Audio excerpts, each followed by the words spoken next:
Assalamualaikum warahmatullahi wabarakatuh. Alhamdulillah, sobat online. Ini adalah weekend Sabtu malam Ahad. Malam Minggu ya, Masya Allah. Dan alhamdulillah kita masih di Purane 456. Kita kedatangan senior kita nih. Aduh. Senior udah lama nggak main. Masya Allah. Sambal de Kebuli datang mampir ke Purane 456 untuk ngobrol-ngobrol dan sharing-sharing singkat. Nah, alhamdulillah kita sangat bersyukur sama Bang Hendra ya, Bang. Yap. Datang beliau menyempatkan di jam sekian ya. Jadi mohon maaf nih mengganggu teman-teman live di jam 10-an. Nah, tapi nggak apa-apa. Kita mungkin ngobrol-ngobrol kali aja ada hikmah, ada sharing-sharing yang bermanfaat bagi kita ya. Nah, tadi kita sudah sempat ngobrol terkait dengan usaha ya. Jadi teman-teman yang bermain di kuliner membuka usaha warung makan misalnya atau resto lah ya gitu. Apa hal yang pertama yang perlu kita perhatikan? Jadi ya. ini gini. Perkenalan dulu Oh, dong. iya. Jangan antum merasa terkenal. Perkenalkan, Ana Rifki, pemilik kedai Sambal Kebuli di Depok.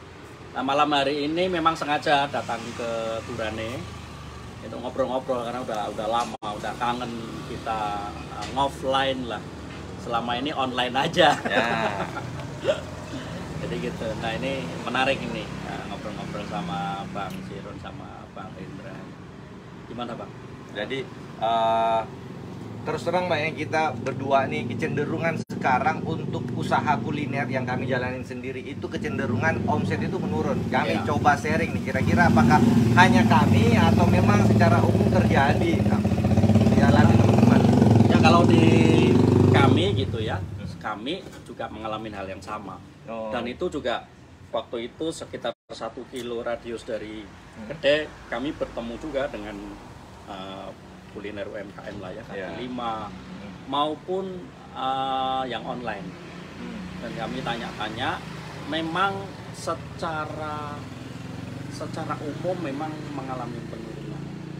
Gitu ya. Penurunan. Dan itu dimulai sejak kapan?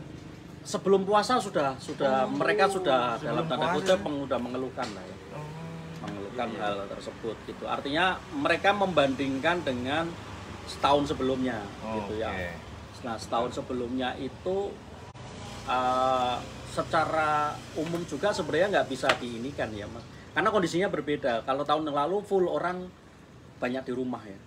Iya, nah, benar. Kalau masih pandemi ya. Iya, jadi betul. orang masih banyak yang belanja online. Betul. Nah, tahun ini orang sudah mulai keluar.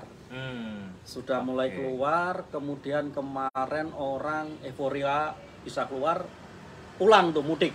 Banyak banget tuh mudik. Benar. Mudik. Benar. Aneh juga mudik. Iya. Nah. Mudik mungkin mudiknya juga membutuhkan yang dikeluarkan biayanya banyak juga benar ya. Sekali. Nah, kemudian setelah lebaran kemudian dihadapkan pada kondisi anak-anak sekolah khususnya udah mulai tatap muka. Benar. Tatap pembayaran sudah masuk gitu ya. ya. Ini akhir tahun kenaikan kelas, daftar ulang bayar lagi. Aduh. Jadi banyak hal-hal, mungkin hal-hal faktor itulah yang membuat sedikit daya beli juga turun ya. Di samping harga bahan pokok juga masih bertahan lah harga masih di atas lah dibandingkan ya. Masya Allah. Harga meroket. Jadi gitu tuh. Dan saya dengar juga beberapa usaha teman-teman juga ada yang terpaksa harus ditutup gitu ya. Benar Bang.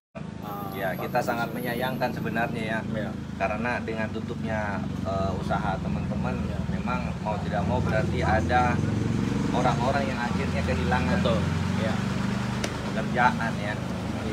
Nah, kira-kira dari teman-teman yang kemudian curhat, antum kan sebagai mentor nih ceritanya nih ya. Ibaratnya banyak teman-teman saya yang coba sharing. Nah, kira-kira untuk menyikapi itu rata-rata teman ngapain aja tuh?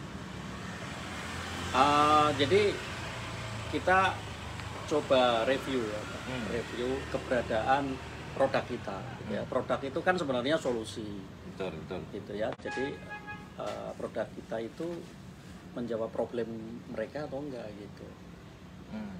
Gitu. Kalau produknya nggak menjawab problem mereka, berarti produk kita bukan solusi bagi mereka. nggak akan dicari gitu. Betul. Nah, jadi kita coba berinovasi gitu ya, produk apa sih yang Bang, memang bacain, betul-betul Bang. ya. Ada yang komen. Pak Eko Wibowo siap jadi tim share bang, hehehe katanya. Masya Allah. Sama Pak Abdul Gopur siap jadi tim share bang ya. Mantap.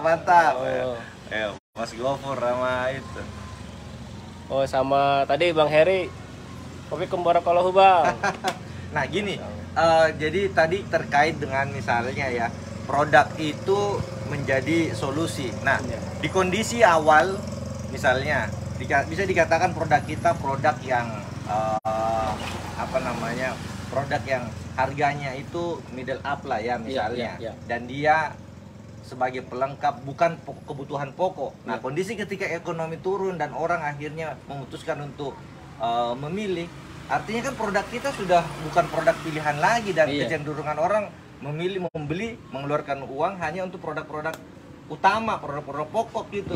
Nah, itu jadinya apakah kita harus merubah merubah menu atau produknya bisa dilakukan seperti itu. Kalau harus merubah produk atau menu kayaknya berat ya. Artinya kalau memang sudah pernah ada di posisi tertentu ya, posisi di atas benar-benar dibutuhkan. Nah, sekarang itu mungkin bisa jadi mereka punya daya belinya kan turun nih, Bang. Ya, betul. Nah, tapi mereka sebenarnya masih pengen ke produk itu gitu, karena itu menjawab problem mereka gitu. Nah, sekarang masalahnya kita berinovasi nih, bagaimana mereka bisa mendapatkan apa yang mereka mau, solusi, tapi mungkin bisa jadi gitu ya, mereka butuh yang lain, butuh inovasi yang lain gitu, walaupun tetap dengan yang itu gitu. Apakah menurunkan harga jadi solusi? Karena kan kita kecekik juga tuh kalau misalnya harga bahan pokok masih tinggi. Juga ya Bang, enggak juga. Jadi produk itu menjadi misalnya kan ada small, medium, large kira-kira. Betul. Ya. Oke, gitu. Berarti dari size produknya. Iya. Oke, jadi namanya tiga produk kan gitu. Kemarin nah kayak yang Sambal Kebuli lakukan kan ada basic itu, Pak. Basic itu pertengahan antara tanpa sama produk reguler. Jadi itu permintaan. Request dari mak-mak itu. Dari kan pengennya satu keluarga itu kan kalau kita ngikutin misalnya pemerintah kan 4 orang gitu ya, orang tua sama anak 2. Nah, kita bikin aja kayak basic itu kan 3 sampai 4 orang gitu. Itu termasuk yang kalau ada yang sakit-sakit itu praktis, Pak, kirimin aja satu kayak gitu. Begitu ya. Masya Allah. Nah, ini teman tadi Abdul Gofur, ini CEO-nya Kitonian. Masya Allah. Nah, jadi alhamdulillah dia datang sama Eko Wibowo itu, Mas Bowo iparnya, datang dari Pekanbaru. Nih, Kitonian nih. Masya Allah, nih menemani malam ini nih. Jadi datang ke sini tadi siang sih, datang ke sini kemudian ada acara. Alhamdulillah, kalau iparnya Mas Bowo, dia jualannya itu jualan Facebook Live. Nah, sekarang kan lagi rame kan, Facebook Live, kemudian ada toko Shopee Live, sekarang ada TikTok Live, jadi jualan produk-produk gitu. Nah itu ya, jadi maksudnya teman-teman pengusaha juga, jadi sharing. Nah memang kalau sekarang sih tantangan di kuliner kayaknya lebih berat ya. Iya betul. Bener ya. Betul. Dan agak-agak ini challenging buat owner, bagaimana kemudian untuk mempertahankan usaha itu bisa running di kondisi bahan baku tinggi, kemudian harganya juga kita nggak bisa turunkan, tapi daya beli menurun. Waduh, itu kita sendiri pusing Bang ya. Kira-kira gimana? Cuman ya ikhtiarnya ada aja, idenya Allah kasih ilham, tapi ya begitulah. Ya memang kalau kita tetap bertahan di kondisi tertentu atau harga tertentu gitu ya, ya itu udah nyari bahan yang semurah-murahnya kan, tapi tetap naik dibandingkan yang sebelumnya gitu ya. Dalam dan kita pun juga dalam kondisi yang belum banyak itu kan juga nggak mungkin beli banyak gitu ya. Kita bisa nyetok banyak, kita bisa ketanam di situ gitu ya. Benar. Ya, gitu. Jadi salah satunya memang kita berinovasi tetap dengan produk yang sama gitu ya, tapi bisa jadi dijual bukan harga yang murah Bang, tapi harga yang memang benar-benar tetap profitable buat kita. Profitable tapi kompetitif. Iya. Berarti kita mengalah dikit dengan margin nggak apa-apa Iya, diturunin. betul. Yang penting customer tetap mendapatkan Iya, mendapat produk yang servis dia ya, inginkan. betul. Servis. Iya. Ya Jadi, itu agak. Ya itu yang perlu, karena kuliner memang harus terbuka ininya ya. Wawasannya harus terus ini monitoring kondisi perkembangan. Dan memang kita harus ini berarti ya, hitung-hitungannya harus Iya. betul-betul jeli ya. Betul. Harus jeli karena kita harus memperhitungkan operasional kita sudah jelas Betul. kan, setiap bulan sekian, sedangkan mau tidak mau omset menurun, Iya. harga bahan pokok Iya. tinggi dan margin yang biasanya Iya. segitu Sama- kita harus tipisin lagi, Pak. Kayak Beneran. produk-produk yang yang kurang laku ya mending ditiadakan, Skip aja ya, dipotong. biar Jadi supaya gini Bang, kalau kita mau bikin menu baru itu sebisa mungkin kan tidak menambah bahan baku baru Bang. Jadi kita pakai aja yang ada misalnya gitu ya. Betul, Yang ada misalnya yang sama bahan bakunya. Iya, yang Bisa sama. produk baru tapi bahan bakunya sama. Iya, Oke. gitu. Jangan menambah bahan baku yang baru karena begitu, apalagi itu produknya kurang laku ya. Kan kita tetap beli kan, Betul. beli, tapi akhirnya tertanam lama kan. Ya. Itu Belum stoknya segitu. stoknya Iya. kita harus siapin storage-nya lagi Iya, ya. betul. Oke. Betul. Jadi misalnya main cuman kambing sama ayam gitu ya. Ya. Kan kalau bicara apa namanya topping atau lauk yang sejuta umat kan ayam gitu. Benar. Dibandingkan telur ayam. Iya. Ya tinggal ngolah ayamnya, ayam dari apa? Sebenarnya inovasinya di situ. Aneh jadi ingat jajanan anak aneh tuh Bang. Momogi antum tau nggak Momogi? Iya, itu Momogi. dulu harganya itu panjangnya segini. Sekarang tipis itu. Ada kali 3 kali atau 4 kali tuh perubahan size, tapi harganya tetap gopek. Tapi size-nya menurun Iya. terus. Kan ibaratnya gini, apa namanya HPP-nya misalnya 10.000 gitu ya, modalnya 10.000 dapat 1 gitu ya. Sekarang karena perubahan itu jatuhnya 2 apa 3 kan gitu. Benar. Tapi karena anak aneh suka, tetap aja dibeli. Walaupun dia tahu, wah ini lebih kecil nih dari biasanya, tapi tetap aja. Beli karena udah gini, Momogi itu enak. Momogi itu misalnya variannya banyak misalnya Ya, gitu. ya. Itu bisa jadi pertimbangan orang loyal kan jadinya, Ya, customer-nya ya. jadi loyal.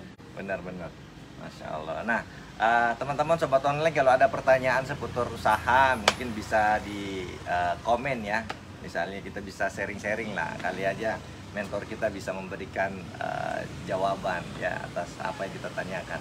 Nah, kita gali Bang dikit terkait dengan Banyak juga sosoknya. Jadi bukan usahanya, kita coba gali nih pribadinya karena beliau termasuk sosok yang fenomenal ya. Fenomenal. Kami berada di grup sama-sama pejuang kuliner khususnya Kebuli, kami satu grup dan beliau termasuk sosok yang selalu menginspirasi kita di grup, selalu memberikan banyak insight terkait dengan usaha, termasuk juga beliau selalu sosoknya nyentrik ya. Nyentriknya itu lihat ya karena statusnya itu pokoknya nyentil dia, emang dia agak. Nah, boleh dicerita sedikit antum sebelum menggeluti usaha Kebuli, apakah sebelumnya ada usaha yang lain atau memang dari karyawan? Coba. Ya, jadi sebelum kan kita menerjunin usaha benar-benar 100% itu sejak 2019 akhir. Baru berarti ya? Iya, belum lama. Belum lama. Iya. Belum lama. Jadi kita keluar dari zona nyaman lah, zona nyaman dari situ. Nah sebelumnya memang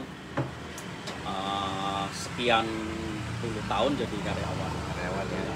Nah tapi kita belajar bisnis itu ketika kita ternak kelinci Bang, karena sebelumnya kan ternak kelinci. Ternak kelinci itu posisinya Udah, sudah masih kerja, resign? masih kerja. Oh, masih kerja. Oke. Kerja jadi sejak 2012. 2012. Ternak Oh, berarti kelinci. 7 tahun lah ya. 7 Ya. tahun ternak kelinci mulai masih kerja. Iya, 2011 atau 2012 kita ternak kelinci, breeding, mengolah makanannya juga, dan itu dilakukan kalau untuk makanannya sendiri tiap akhir pekan kita open PO lah. Gitu. Itu jualnya kemana? Ke puncak itu? Enggak kan open PO aja siapa yang ini. Tapi emang ada gitu ya, maksudnya Ada, orang-orang Pak. yang kelinci, Ada. daging kelinci. Daging kelinci, nah teman-teman yang kelinci Aneh itu kan mikirnya juga- kalau kelinci itu paling di puncak aja, Bang. Atau Teman-teman gimana? banyak yang punya itu loh, kedai loh bang, punya kedai. Memang ada kelincinya di situ, khusus kelinci, sate, ada guling, segala macam di daerah-daerah banyak yang kelinci. Ya. Entah kenapa kelinci itu kalau dimakan memang kayak ada efek hangat di badan, makanya. Nah, itu bang, itu sebenarnya benar nggak sih atau jangan-jangan cuma sugesti? Jadi gini, kelinci itu kan sekali beranak brojol banyak gitu kan. Jadi orang sugestinya kalau mau subur makan kelinci, kalau mau strong makan kelinci. Nah itu antum kan mestinya dalamin itu kan. Iya, itu gimana sih? Jadi sebenarnya mitos aja lah. Oh itu mitos belum ya? ada satu riset khusus bahwasanya kan banyak itu mitos yang ada di sekitar kita, orang yang belum punya momongan gitu ya, makan kelinci segala macam. Sebenarnya kalaupun itu terjadi gitu ya, itu lebih ke kelinci itu salah satu hewan ternak yang proteinnya paling tinggi bang. Gitu. Dibandingkan kambing? Ya lebih tinggian kelinci, sama ayam aja tinggian kelinci. Oh lebih tinggi kelinci? Iya. Oh. Gitu. Iya. Jadi kan ada satu nasihat beberapa dokter ya gitu ya, yang mengatakan intinya sih perbanyak protein macam itu. Untuk yang mau momongan ya? Iya. Kayak promil ya? Iya, karena ada suruh makan produk-produk laut lah, seafood. Oh iya benar. Gitu kan. Nah ini kalau untuk di hewan darat ya itu Kelinci yang ternak. Jadi bukan karena dia sekali beranak banyak akhirnya orang makan pun ikut subur gitu. Enggak gitu ya. Enggak ada, belum ada penelitian lah soal itu. Dilanjutin tadi. Setelah 2019 memutuskan keluar ternak kelinci, terus setelah itu masih lanjut kelincinya atau gimana? Kelinci kemudian berhenti bang karena kita merasa nggak mampu itu dalam satu waktu harus ngurusin usaha baru satu waktu itu gitu ya. Kita harus fokus salah satu nih, mana yang mau diinikan. Nah, kita ya udahlah buka kedai lah gitu. Nah sebelumnya selama hampir 2 bulan kita belum melakukan apa-apa itu bang. Kita lebih ke ikut workshop gitu. 2 bulan setelah resign? Iya. Artinya uang pesangon kepotong-potong? Iya. 2 bulan kepotong? Ya kan karena gini. Karena kan kita nggak punya basic nih bang, nggak punya ilmu lah, kan gitu ya. Kalau udah nasihat para ulama kita kan ya sebelum beramal kan berilmu dulu, gitu ya. Ilmu dulu sebelum amal ya, gitu benar, ya. Jadi banyak mengikuti satu workshop dan ikut jaringan gitu. Nah, Kan jaringan baru, komunitas kan, jaringan-jaringan orang-orang yang memang sudah terjun di kuliner. Dari situ kita mendengarkan masalah mereka, sebenarnya masalah-masalah mereka itu apa gitu ya. Kita coba catat, jangan sampai kita yang kondisi yang sama gitu. Nah itu kita ternyata ada pengelolaan manajemen tentang tidak imbangnya antara pendapatan dan gaji karyawan. Itu jadi kayak misalnya gaji karyawan itu sekian persen dari sales gitu, dari pendapatan. Persentase ada? Iya ada bang. Umuman persentasenya ada. Itu udah di-kacem itu jangan sampai lebih dari situ. Jadi masing-masing kayak gitu, terus overhead gitu ya, termasuk listrik dan sebagainya, itu sudah ada kaidahnya sebenarnya Pak, plus minusnya ada di situ. Jadi kalau itu juga jadi sandaran untuk menjadi dasar untuk menentukan harga jual dong ya? Iya. Iya. Jadi udah kita di awal sudah menyusun itu dulu, kemudian kita nanti kira-kira targetnya berapa, nanti BEP berapa, tahun di bulan keberapa. Nah, kemudian berarti ke sana sudah untung kan gitu. Tapi harus benar-benar disusun di pengeluaran kita. Sampai misalnya 3 tahun. 3 tahun itu kan termasuk kita memperhitungkan misalnya ada termasuk di situ inflasi, karena setiap tahun kan gaji khususnya kan akan naik ngikutin ininya pemerintah 8%, 10% termasuk bahan baku. Berarti bisa dikatakan sebelum sambal de kebuli grand opening 2 bulan antum riset dulu gitu ya? Iya, ikut-ikut workshop, riset, kita lihat data-data aja, tapi kayak apa sih kecenderungan gitu kan. Tapi kan ada juga bisnis coach yang bilang pokoknya usaha aja, mulai aja dulu, kagak usah banyak mikir, ntar kelamaan gitu, usaha aja dulu. Itu betul bang, itu betul yang mereka. Tapi gini, jadi ada satu pertimbangan ketika kita mulai modal 100.000, kita mikirnya jangan lama-lama, sehari 2 hari aja. Modal ketika 1 juta, misalnya 10 juta, ya mikirnya seminggu. Jadi sebenarnya sudah ada juga kaidah, walaupun kaidah itu nggak resmi, tapi Kalau modalnya sekian, kamu mikirnya sekian. Bener Dari bener sekian juga. gitu. Artinya kalau 100.000 mulai aja dulu gitu kan. Toh kalaupun Gitu. hilang nggak Iya. berasa banget kan. Cuman yang dimaksud mungkin Oh, para iya. coach itu adalah mulai dulu tapi tetap ada rencana. Nah, rencana itu nanti diperbaiki sambil jalan. Gitu. Oh, Jadi jangan nunggu sempurna. Nah, Oke, gitu. learning by doing Iya, gitu ya. tapi tetap ada koridor, Tetap ada harus. guidance. Dan kira-kira kita langkahnya supaya nggak terlalu melenceng gitu. Tapi dalam perjalanan kan pasti akan ada masalah gitu. Tapi paling nggak kita sudah memperhitungkan, sudah memprediksi kita akan begini. Jadi nanti kalau ada begini kita harus seperti apa. Gitu. Walaupun nanti pada kenyataannya ketika kita itu benar terjadi belum tentu juga kita pas apa yang sudah kita prediksi. Kita kan selalu data terbaik itu adalah di lapangan. Lapangan ya. Iya. Iya. Nah, aneh kan pernah lihat juga tuh, antum ternyata pernah masuk TV nih, masuk TV terus masuk media massa lah gitu Iya, informasinya iya. itu berkenaan dengan usaha ini atau apa tuh? Waktu Pernah masuk di satu acara TV itu kaitannya kelinci. oh, oke. Kelinci. Kaitannya sama kelinci ya. Kemudian ada lagi masuk itu juga di salah satu TV. Trans TV ya? Trans TV Ya, Trans 7. di yang di kelinci Trans 7. Trans 7. Trans 7 terus yang untuk kaitannya dengan usaha ini juga di Trans 7. Oh, Trans 7 juga. Hmm. Yang ini apa? Yang produk antum itu? Ya, Sambal jadi dua mat. iya two face Bang. Oh, two Nah, kita face. namakan two face. Karena waktu itu pas booming film ini ya. Iya. Apa? Batman apa ya? Two Face. Ya, artinya orang familiar terhadap nama itu gitu aja sih, Bang. Nah itu salah satu trik-triknya dia nih, keren nih. Jadi istilahnya dia selalu ada bahasa-bahasa yang akhirnya orang ingat, oh ini sambal dikebuli nih, gitu.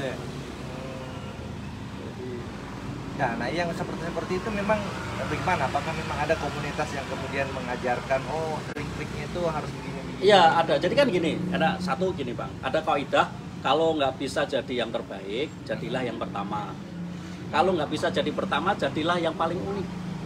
Oke. Jadi kalau nggak bisa terbaik, jadilah yang Pertama. Kalau tidak bisa yang pertama, jadilah yang terunik. Iya. Oke. Berarti selalu harus ada diferensiasi Iya. ya. Diferensi Pembeda. kan uniknya itu sebenarnya. Oke. Apa sih yang jadi ciri dari sebuah produk itu sehingga Nah. orang mudah ingat gitu. Benar. Nah, jadi teman-teman mungkin kalau lihat, ingat nih sambal dikebuli nih, ownernya centil.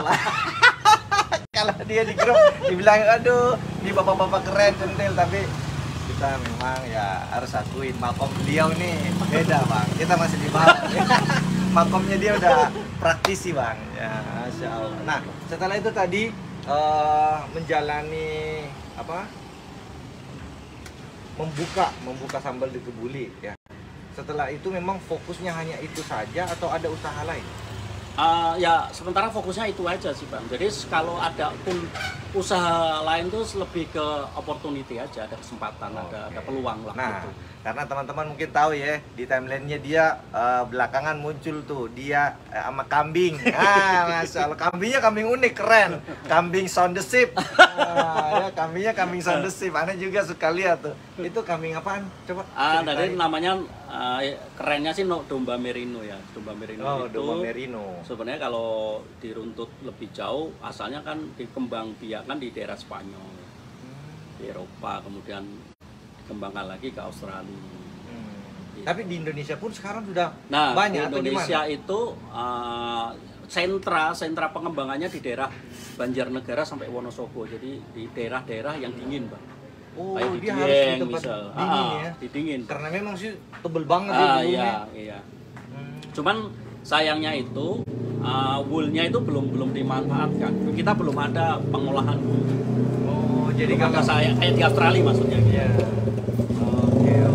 Nah, dari sisi harga sendiri gimana? Dibandingkan dengan domba Garut atau kambing Jawa?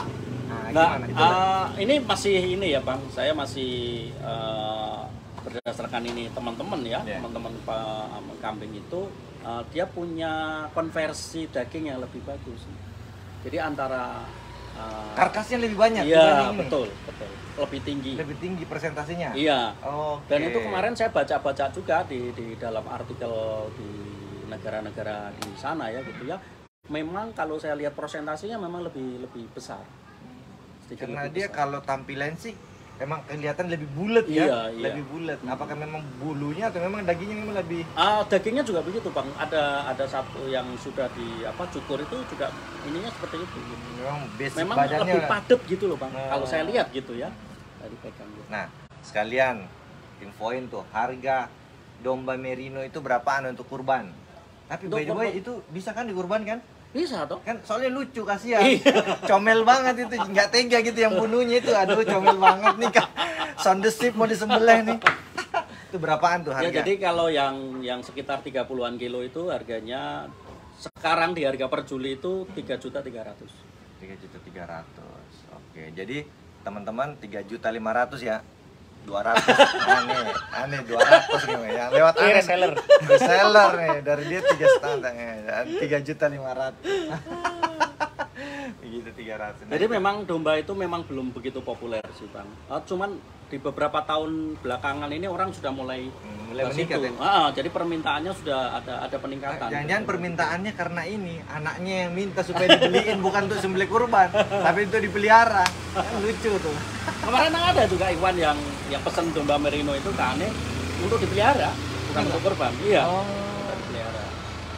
Tapi kalau proses antum sudah pernah dalami sampai proses breedingnya apa sih?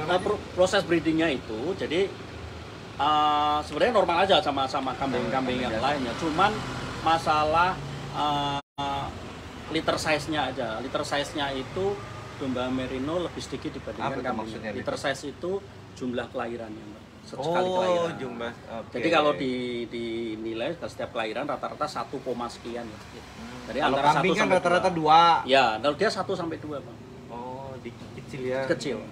Nah, itu yang salah satu juga jadi kendala di dalam pengembangan itu.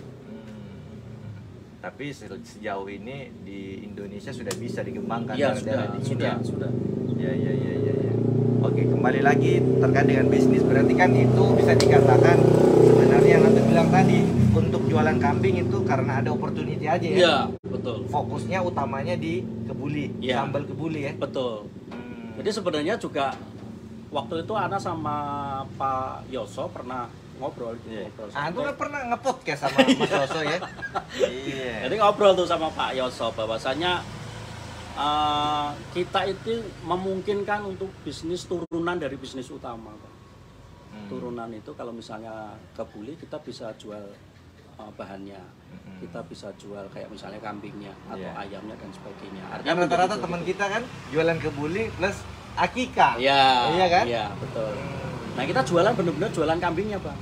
Jadi tidak hanya untuk tapi jualan kambing melayani misalnya ya akikah atau melayanin langsung lauk gitu ya. Penjual sate memungkinkan ya? Iya, memungkinkan. Nah, jualannya bisa dengan diferensi yang lain itu misalnya udah dijual misalnya dipotong-potong dengan potongan misalnya potongan untuk kebuli nih misalnya begitu udah dipotong-potong itu terus kemudian diproses. Oh gitu. Jadi udah di packing gitu. Baku untuk orang jualan kebuli gitu ya. Misalnya untuk itu kemudian nanti di packing untuk jualan sate misalnya itu udah dipotongin berapa gitu. Kan kayak kita jualan bakso, Bang. Bakso kan ada yang kecil, ada yang gede, ada yang jadi itu udah gitu.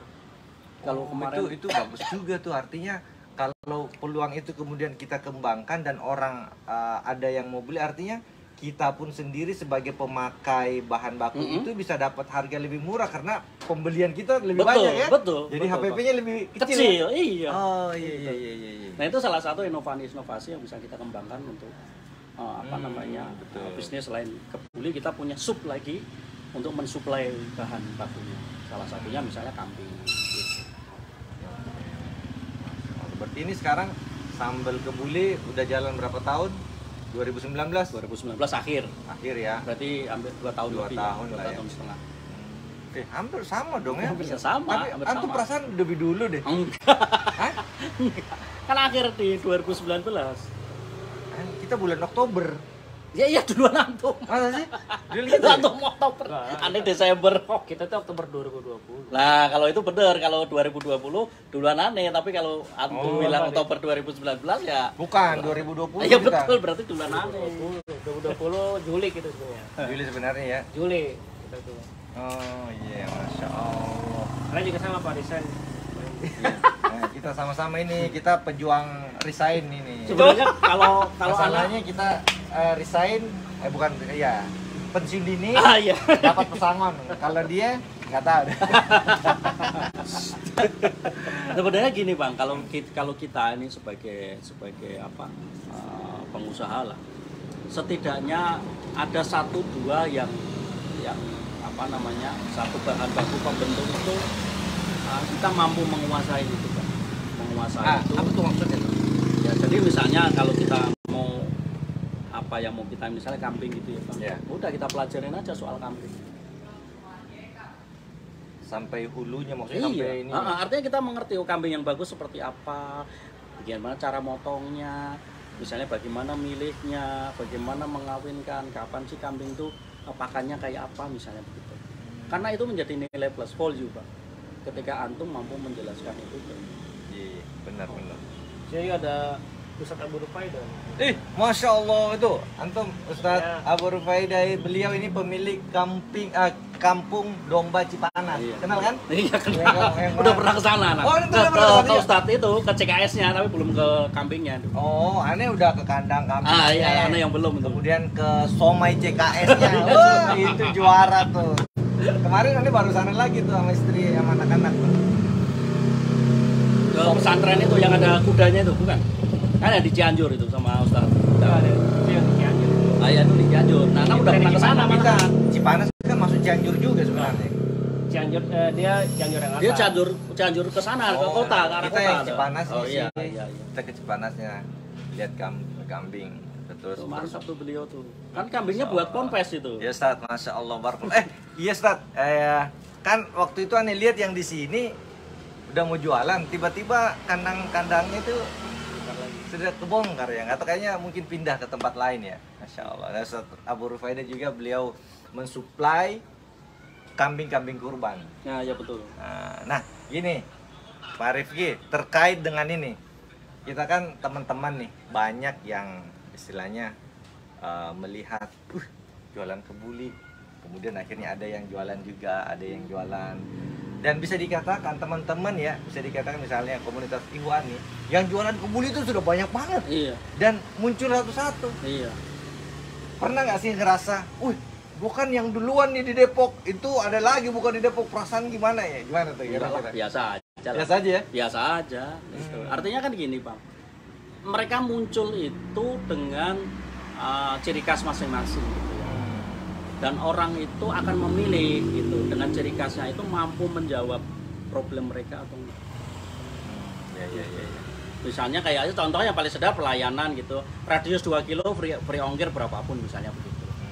Jadi Apakah itu dimanapun dia tempatnya masing-masing punya. Iya, punya ini sendiri. Artinya mereka harusnya bisa punya value sendiri. Nah, masalahnya value itu mampu ditangkap dengan calon customer dengan baik atau enggak. Artinya mereka tertarik ya dengan value yang mereka tahu. Cuman kadang gini Bang, ketika kita sudah mulai usaha, udah mulai rame, udah dikenal orang, wah itu sebagai pionir sambal kebuli, tiba-tiba sekitaran situ ada juga yang jualan, terus Ikhwan pula nih. Ini yang pernah ke apa namanya, ke kedai aneh nih, makan kebuli aneh, tiba-tiba dia buka kebuli Justru juga. gini Bang, Itu kalau gimana tuh? aneh begini, ketika ada Ya kan? orang mencontek kita gitu ya, mencontek kita, apakah itu mirip atau hampir-hampir sama, itu membuat kita semakin dipacu untuk lebih berinovasi. Oh gitu ya. Jadi Iya. challenge, kita anggap sebagai Iya, challenge seperti ya. challenge. Jadi kalau misalnya kita level di sini nih, kemudian disamain nih levelnya, kan kita harus naikin level kita gitu. Oh, oke ya. Jadi supaya kita terus diingat orang bahwasanya kita itu terus mengupgrade apa yang kita punya. Kalau aneh sih begitu. Berarti mestinya udah nggak ada perasaan. Iya. Walaupun biasa kan dia ada bisikan-bisikan gitu Oh, kan. iya. Mestinya ditepis aja. Iya, ya. begitu. Kita Kayak- fokus aja pengembangan. Iya, benar. Iya. Masya Allah. Apalagi kalau secara geografis juga istilahnya sudah jauh, gitu kan, pangsa pasar juga sudah beda. Ya. Iya. Tapi kalau sama juga gitu. Ada satu saya pernah itu yang ramen Malang itu siapa namanya lupa. Jadi beliau ketika misalnya mantan stafnya dia keluar dengan produk yang sama, Iya. itu challenge buat dia terus itu. terus dipacu sampai benar-benar mencapai batasnya nanti gimana. Antum ingat kan minuman-minuman jelly-jelly yang biasa di kajian-kajian itu? Iya. Itu kan awalnya satu, kemudian Iya. tiba-tiba muncul lagi brand Iya, lain, betul. lama-lama ada muncul Iya. lagi. Bahkan akhirnya sekarang di sekitar masjid-masjid itu punya produk-produk sendiri. Iya. Dan itu teman-teman yang istilahnya yang pernah dulu ngerasain Betul. jelly ini, Iya. jelly ini akhirnya bikin sendiri. Iya. Tapi sebenarnya itu gimana sih maksudnya secara etika bisnis? Boleh nggak sih maksudnya orang-orang yang kemudian melihat produk kita kemudian di ATM membeli itu secara etika sebenarnya nggak masalah atau Tidak itu- masalah bang, Masa- kan kita itu sekarang kita- gini, kecuali dia menjualnya eksklusif gitu kan, itu jual umum, orang bisa siapa aja boleh nyontek gitu kan. Kan tapi kan gini, rezeki kan nggak bisa dicontek. Nah itu sebenarnya Gitu basicnya. kan. Tapi maksudnya secara etika pun ketika bisnis itu sebenarnya nggak ada masalah Nggak ya. masalah, Nggak ada dicontek nggak masalah. Kita nggak bisa bilang oh Itu nyontek nggak produk boleh gue gitu. tuh. Nah kecuali merek kan, kalau mereknya udah dipatenkan, nah kita kan udah difasilitasi negara. Betul, itu betul. buat itu. Kalau merek nggak boleh dong. Ya, Itu kan iya. memang kepemilikan ya. Iya. Usaha kita nggak bisa miliki, tapi merek bisa kita miliki. Iya, Karena usaha kan bisa gitu. dicontek orang. Iya, merek dicontek nggak orang. bisa ya. Iya, kita bisa karena udah tuntut. dilindungi negara kan. Benar, Karena benar. ada fasilitasnya itu. Oke, ya mantep lah itu. Masya Allah nih teman-teman, malam ini kita obrolan seputar bisnis usaha dan narasumber kita sahabat kita nih, alhamdulillah Pak Rifki Terlalu datang ke Burane ya malam-malam ini, malam Ahad. Aneh juga nggak tahu nih, beliau ditunggu banyak orang di sana tapi datang ke sini, alhamdulillah ya Bang ya. Rezeki buat kita banget ini. Iya makanya, nah mungkin itu aja ya teman-teman, sharing dari kita. Semoga apa yang tadi kita obrolkan mudah-mudahan ada hikmah, ada pelajaran yang Amin. bisa diambil. Amin. Kita doakan semoga usaha siapapun itu semoga menjadi amal soleh dan terhitung sebagai pahala di sisi Allah. Amin. Ya. Amin. Dan kita doakan usaha kita semuanya bisa berjalan, diberikan kemudahan, kelancaran, kesuksesan dan keberkahan. Ya. Demikian dari kami, saya Sirun Ana Rifki. Hendra. melaporkan dari Burane 456. Wassalamualaikum warahmatullahi wabarakatuh.